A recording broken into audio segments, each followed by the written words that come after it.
What's happening, everybody? It's time for my morning smoothie, so I'm just going to chat with you guys a little bit while I'm preparing my breakfast. I've got about 1, 2, 3, 4, 5, I don't know, maybe 10. I'll probably use about 10 bananas in this smoothie. And I want to talk about diabetes. Got a question about diabetes. I've had a lot of questions about diabetes. A lot of people commenting saying, you know, aren't I worried that I'm going to get diabetes eating such a high carbohydrate diet? So let's talk about that. I was, when I was going to the Bangsan triathlon, I met a couple of doctors who were participating in the race, and we got chatting in the van on the way to the race, and we were talking about diet and stuff like that. They're not vegan, but they think it's definitely a healthy diet to follow. And we got talking about diabetes, and I said, what are your thoughts on diabetes? Do you think that sugar is the cause of diabetes like so many people think? And he explained to me that actually it's a misconception that diabetes is caused by a high sugar, high carbohydrate diet. But what the case is that it's a symptom of diabetes when you're not able to process the sugars. The sugars in these bananas, this is a little bit of just straight up refined sugar.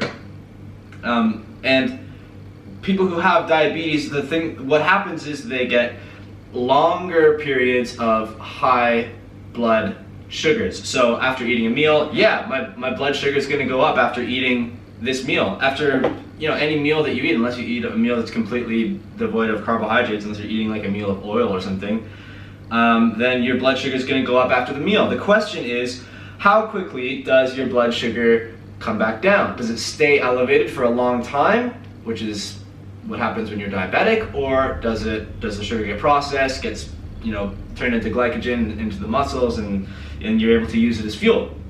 So what affects your body's ability to process the sugar is the question, and the answer is largely to do with how much fat is in your diet, and specifically animal fat.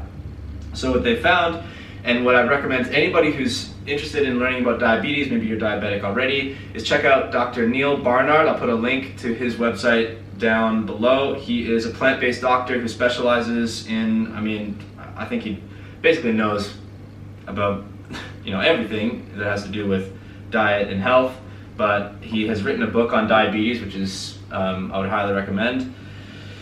And yeah, basically, the bottom line is, when you are consuming animal fats or even plant fats to a certain extent, I believe, although I believe they will affect your insulin sensitivity to a lesser extent if they're from plant sources.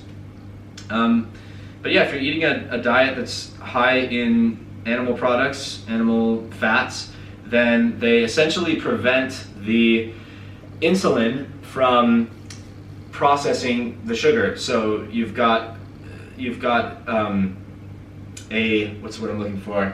An impaired ability to take the sugar out of the blood and put it into the cells, because the fat actually gets in the way of that insulin combining with the sugar and getting it into the cell, because it's blocked by the fats that are stored in the cells. So yeah, like I said, I'll put a link down below where Dr. Neal Barnard explains it. He probably explains it better than I do, but the bottom line is diabetes is not caused by a high carbohydrate diet. In fact, the civilizations around the world who eat higher carbohydrate diets have less instance of diabetes, and the populations of people who eat higher animal products, they are the ones who have higher instance of diabetes. So with that said, I don't think this banana is going to fit.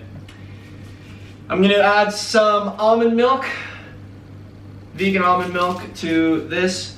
Add a wee little bit of sugar and some water. And I'm going to have my breakfast, my high carbohydrate, low fat, vegan breakfast, and get on with my day. So if you have any more questions, post them down below. Be sure to check out Dr. Neal Barnard if you are wanting to learn more about diabetes. And yeah, there's lots of information out there that is trying to tell people that you can't cure diabetes and whatever, but there's a lot of people I know who have cured their type 2 diabetes, who are no longer on insulin, and that has been through following a low-fat vegan diet. So check it out. See you guys next video.